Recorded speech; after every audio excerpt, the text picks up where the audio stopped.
Nimeona watu wengine wamejawa na kiburi. Wanaenda kutuongelesha hapa kama na kutulecture. Unatulecture ukiwa nani? Kwani wewe ni Mungu? Una lecture kila mtu. Una lecture mwanamuziki, una lecture mwanasiasa, una lecture kila mtu. Kwani wewe ni Mungu? Wewe tu, mimi nasema hivi.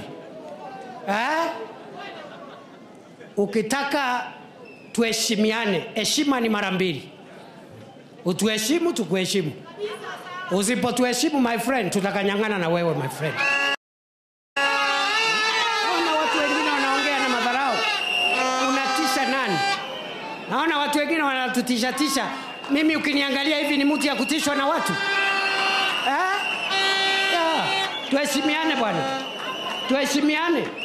Nao wanamuziki walikuja 50, mimi naita wanamuziki 500 wakuje pale Karen.